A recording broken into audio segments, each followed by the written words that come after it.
Ladies and gentlemen, everyone, welcome to you. You're watching another episode of Encounter. Today, here we have Dr. Syed Noor Kabbani, who spreads the message of Sufism around the world. So we can say he's a specialist of the Sufi culture. Dr. Syed Noor, a very warm welcome and thank you for being present here in the studio of the MBC. Or should I say, Assalamu alaikum. Wa alaikum assalam. Thank you. I'm very honored to be here. You're from Michigan. Yes, Michigan, USA. You're from Michigan, USA, and you're also a doctor. You're a medical doctor, an MD. Correct. And how do you're a doctor, but you also spread the message of Sufism around the world. So do you do both at the same time? Not recently. I have stopped doing medicine 2 years ago. And then I switched myself totally to spreading the message of Sufism around the world. So now that we speak about Sufism and the Sufi culture, of course we have to make reference to Maulana Jalaluddin Rumi, where the Sufism culture became very prominent as from the 13th century in Turkey. All his quotes, the poems he wrote, the dervish dance, the twirling. So it's a very interesting topic. I should probably share this with you.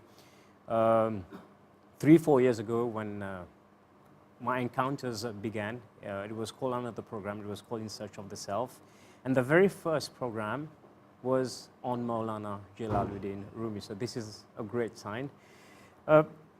So tell us, you've come to Mauritius also to spread the message of Sufism. I was invited by my dear friends that they already established Naqshbandi Haqqani Sufi order of Mauritius. And they asked me to come in and share with them what I have learned from my masters. How popular would you say is it in Mauritius? I think definitely almost 90% of the people that I've encountered, they have roots of Sufism deep in their hearts. And you're spreading the message of Sufism. What are the main teachings of the culture? The main teaching of Sufism is to be, like you said, Maulana Jalaluddin Rumi, is to connect to the source of love. The source of love comes from heavens and manifests itself on earth. So we try to reach to heavens and then come a second time on earth to spread that love. Why is it important to reach to the heavens and then come back on earth? Because you have to drink from that fountain of love, know what it is, taste it, and then come back and show people how to go up and reach themselves and taste it as well. So in a way, would you say that we're doing our homework to be able to have a taste of it and then come back again? Yes. How do you work on it to be able to reach there? You have to find somebody that already reached there. That saint that reached and came back to earth to take more is the one that you have to find on earth. That's our quest. The quest of Sufis begin with finding the perfect Murshid Kamil, they say, or Insan Kamil, the perfect peer. That peer has tasted that love. That peer is not anybody. That peer is like Sayyidina Jalaluddin Rumi, Maulana Jalaluddin Rumi. He tasted that source of love, and then he came down to earth to take more, to taste that source. So your quest on earth, our quest on earth, is to encounter the perfect peer. Encounter. So in a way, you are helping people get on the path towards the heaven. You're guiding them. I am trying to take them to my peer. All right. I'm not the guide. I'm not somebody that can do that. No. I try to guide them to my peer. I tell them, come join me and see my peer. Be with my peer, my murshid, my teacher, my master, my guru, or whatever you want to call him. Yes. And he will take you like he took me. That is my message. To be able to follow the Sufism culture, do you have to be of a specific background, or is it open to everyone? It's open for everybody. There's no requirements. Your only requirements is to have a heart that wants to reach love and peace. And to be able to understand the teachings of Sufism, of Rumi, and everything that he's wrote about. Of course, in general, people know the outside aspect of it, but when you go deeper, it is absolutely interesting, and you might lose yourself in so much of knowledge. you're trying to reach the point of knowledge. Our path, as is described by our masters, humanity is a circle. And each one of us is situated on this circle, a big circle, Yes. and there are points on the circles. Each one of us is a point on that big circle of existence. We call it da'iratul wujud. Which The means da'ira, the circle of wujud, existence. Existence, Each one of us is a point on this circle. So we're all connected through this point of circle. Yes, we are all connected. As human beings, we are connected. We are connected how we look, and also we are connected on the inside. Our quest as human beings is to start to move. That's why we are moving. That's why the galaxies are moving, the universes are moving. It's a sign that you have to move. Move where? Forward. Forward. And forward means where? Forward and higher. Forward, yeah, forward and deeper. So basically every point on the circle has to reach the center. So you will have so many lines that can come from the periphery of the circle to the center. But not everybody reaches the center. Not every line reaches the center. But when a person is on the circle on this end, and the other one is on this end, when they start moving towards the center, they're converging towards the center, right? Yeah. And when they converge towards the center, they start getting closer to each other.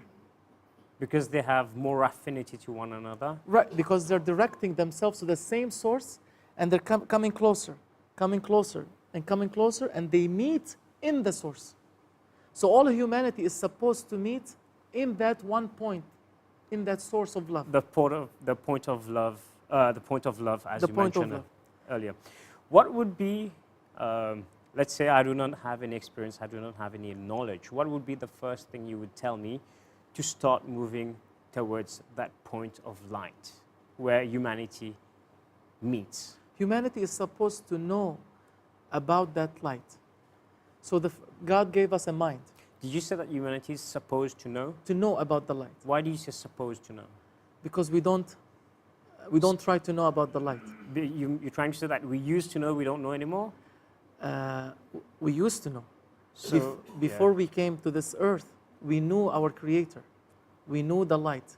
We knew the love. We knew the peace. But when we came onto earth, we were veiled. We have covers. These covers have to be taken off. When you say veils and covers, are you referring to the materialistic world? Yes. So we are blinded by many other things except We're not from the blind. pure light. We're not blind. When you're in a room and you have curtains, you cannot see the sunlight. You will know the sunlight is there, but you cannot see it. But sometimes if the room is very dark, you will not see you will not know the sunlight is there. Especially if they put wood. You know, sometimes in hurricanes and cyclones, on the windows you board it up, so you cannot see anything outside.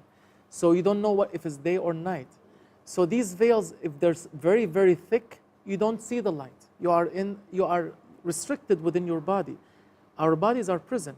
We are supposed to break out of our body. In Sufism, when we are reaching deeper and deeper, the soul breaks out of the body. There's one saying from Jalaluddin Rumi where he says, keep breaking your heart until it opens. Yeah, Maulana Jalaluddin Rumi has so much wisdom, we cannot understand everything he says, but, Yes. but only through experience, then you can refer to what they have said and you say, oh, this is true. So that's what we're trying to do. We have been veiled and we have to try to break that wall. So what would be the first thing you would probably suggest to me if I were to start removing the curtains or removing the darkness? Not to get a flashlight, right? Yeah, no, not that one. Not that one yet. Yes. It's very simple. All prophets have come to say that there is something that has created all of this. And the way to find out who created all of this starts with finding out the traces of his actions. What are his actions? That's what we are supposed to find out. So a human being was given a mind. A human being has to say, okay, why is the moon every day or every month is the same? It does not change. You don't see a new moon that is full moon right away. Every month it's organized. Like it's the perception that changes. The moon does not change, but it's the view that you have of it that changes. It can. But what I'm trying to say that you have to find from creation who made this. Why is it so organized? Who designed it?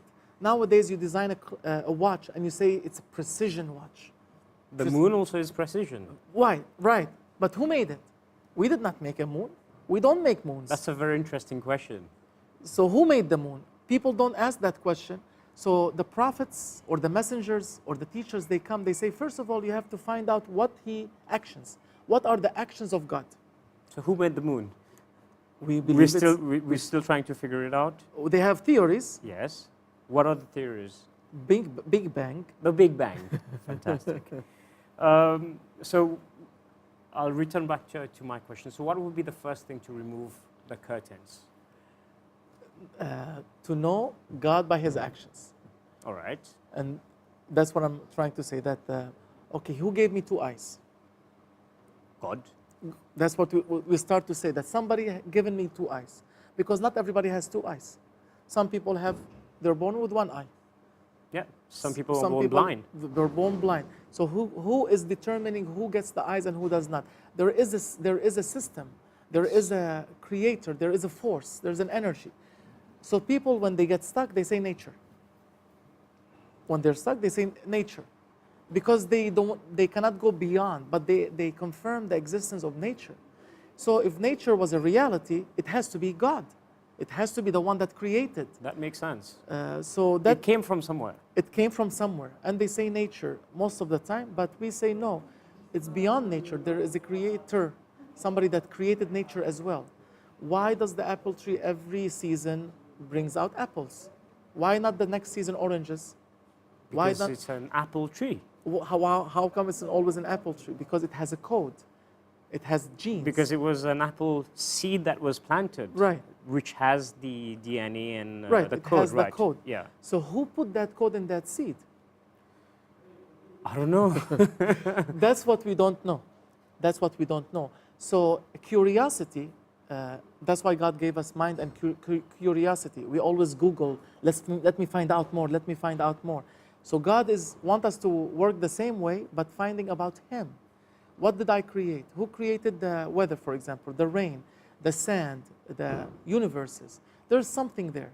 So when you get that in your heart, you say, maybe I should know more about Him so He doesn't take what He has given me.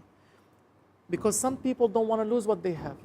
Yes, that's a fact right. of people nowadays. And they say, actually, I want more. So if there's something that has given me this, why don't I take more of that something? So how do I reach that one to take more? Because we like to take more. In terms of curiosity or in terms of material? Material and spiritual. So you need a balance. Balance, right. So the peer, we find somebody to guide us, so we find a teacher. The teacher will take us through that path, and the more we know about our Lord, the veils will open. It's like an onion you're peeling. Right. Layer by layer. Layer by layer. And that takes time. That doesn't happen overnight. That takes time and effort. And a lot of exercise, they say. A lot of meditation. Now you're speaking about meditation. Is there a specific way of meditation that you practice or you would advise people to practice? We practice what our religion tells us. So I am a Muslim. I practice the Muslim practices. Within the Muslim practices, there are things that are done by moving the body, but there are practices are done by not moving the body, rather moving the heart and the mind. So you have active meditation and non-active meditation, if you would call it. So you can call it that way. Active is when you move, and non-active is when you still. say still. Exactly. Still, your body is not moving. You're using your mind and your heart. So the dervish dance would be an active meditation where you're moving. Yes, that's active meditation. All right, all right. So probably because the active meditation, you can see it visually. People are more aware of these kind of meditations. What about the ones that you sit? How do you proceed? There is in Islam there's 2 concepts. One is called zikr. Zikr, okay. Which is remembrance. Remembrance and chanting and the other one is called tafakkur. Okay. Thinking. Contemplating. They say contemplation. So the contemplation is more about a gratitude type of meditation? Contemplation is as Allah subhanahu wa ta'ala has said it, as God has said it in our holy book, وَيَتَفَكَّرُونَ فِي خَلْقِ السَّمَاوَاتِ وَالْأَرْضِ. They think, they contemplate about the creation of heavens and earth. These are the signs that you have to know your Lord by. That makes you very humble when you contemplate on such things, because you connect a lot to everything that's around you. You have to. You are part of the universe. You are not independent of the universe. Everything works together. Harmony. A human being has to be harmonious with his surroundings and with the universe at large. And actually, when a human being reaches his full potential, the whole universe goes inside of him. He engulfs the universe. He surrounds the universe. He becomes the universe. A human being at his... That's why Maulana Jalaluddin Rumi, he's showing to you that he has become the universe because he's universal. Wow, what He's a great universal. man. And that was in the 13th century. It was a very different world back then, and he was so enlightened. Can I say enlightened? Of He course. was enlightened, Of right? course. Yeah. He reached that point of light in the middle of the circle. I wonder how he would have been if he was present now. He is present now. He is already, I mean, physically present, because then he's Physically, he's sleeping. physically he's sleeping. He's sleeping in his grave. His body is not allowed to come out yet, but his spirit is not Yet? Yes. So that will come out again? We believe in a day of judgment where everybody stands in front of the Lord and they get their rewards.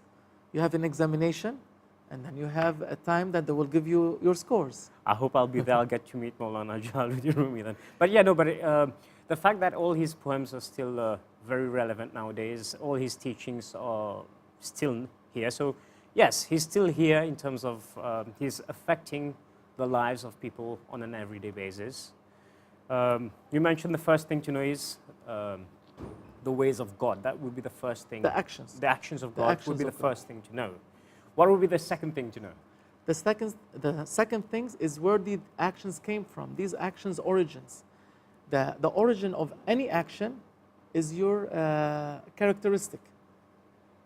For example, you like to help people. All right. You are a helpful person. You are merciful to animals. You are a merciful person. So your actions tell me your insight, tell me your characteristics, attributes. Yes. And so the next step, when you know the actions of God, the actions will lead you to His names and characteristics. That's why we say Ar-Rahman, the merciful, the compassionate. Ar-Rahim, the merciful. Ar-Razzaq, the sustainer, the one that gives provisions. All right. Al-Hayy, the one that is alive.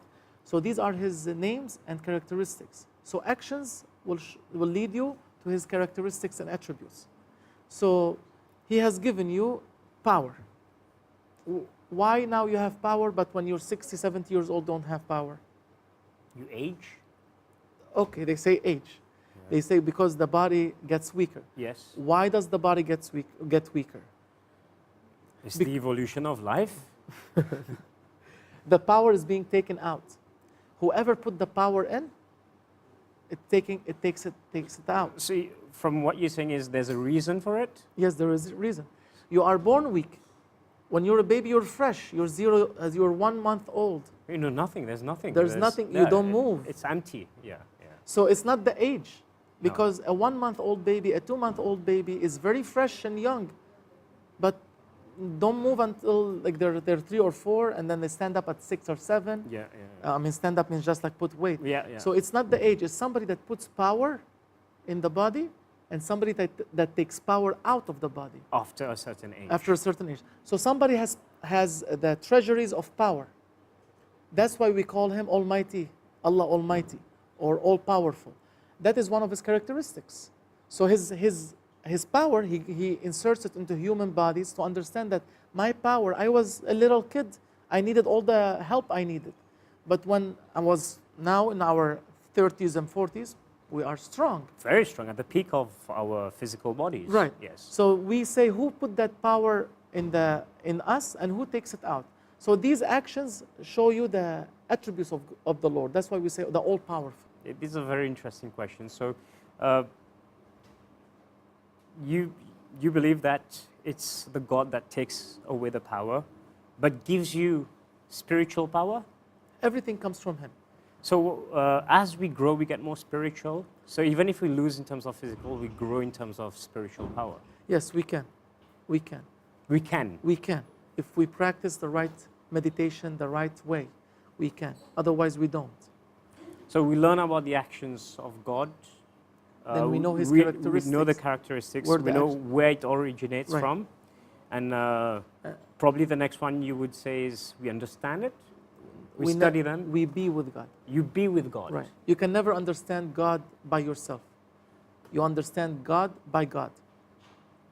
So even whatever we think now, what is God, we probably don't know what is God because we are not at that point where we understand what is God. Yes, we are not at that way. As human beings, we cannot understand God.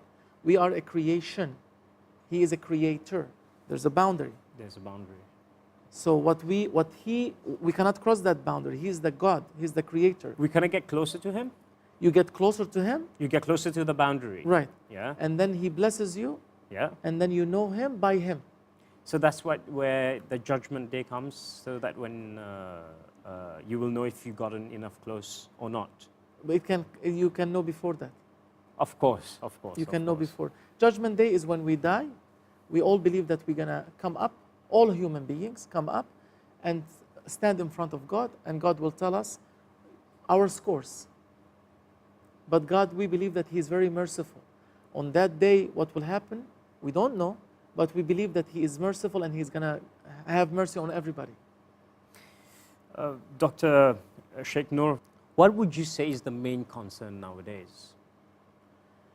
The main concern nowadays that I see is that people don't understand the value of love and human rights. When you have love, you respect. You respect everything. When you Everything, everyone. you respect the insect. Of course. When you have love, you don't, let alone human beings, which we respect. But when we have love, we were taught by our peer, you cannot even crush an ant. Why you want to crush an ant? What did it do for you? Nothing. It's just going around finding its food. And it's also part of the whole universe. It's there for a reason. It's just doing what he has to do. Right. So what's missing in human beings nowadays? Not everyone. No, we found very beautiful people. Oh, they're beautiful souls also. But majority, let's say, because we see how the world is on fire. The majority of the world has lost that love. When that love doesn't exist, there's no more human rights. There's no more respects. There's no more animal rights. Is it because of a lack of understanding? Lack of love. Lack of love. No, So you no call it love, empathy. no Yeah. empathy. If I Yeah. love you, I won't hurt you. Of Why course. should I hurt you? Yes, yes. But if there's no love, then it's easier to hurt, to hit, to steal, to push away. So nowadays the biggest problem is the lack of love towards everything. Right. So, Towards everything, towards the environment, towards the sea, Towards everything. towards everything. So you're going around and trying to spread the message of love? Of love. That love, and this is the message spread by so many religions. Love thy neighbor, they say. Love your neighbor. So basically we go around, first we start love your wife, love your husband, love your family, love your father and mother. Love your family first. After you love your family, you expand to the community. After you expand to the community, you expand to nation. Yes. And then the nations, and then the whole world. So we start with love between families, get them together again. So doctor, one of the main issues is the lack of love and understanding which comes along. What are the other things missing which you think would make the world a better place? Of course, we have to go through love, mercy, and respect. The world is very angry nowadays. Everybody is angry nowadays, yes. Is that because of stress? What would you say is the That's main- because of greed. Everybody wants everything for themselves. Because they want everything for themselves, that doesn't end. If you have 1 million, you want 2 million. If you have $1 billion, you want $2 billion. So to get the $2 billion, what happens? The world is limited. The resources on our planet is limited. So if somebody takes something, the other one will be deprived, will not take it. So because it's limited resources, everybody fights. So that's what's the problem nowadays, the greed.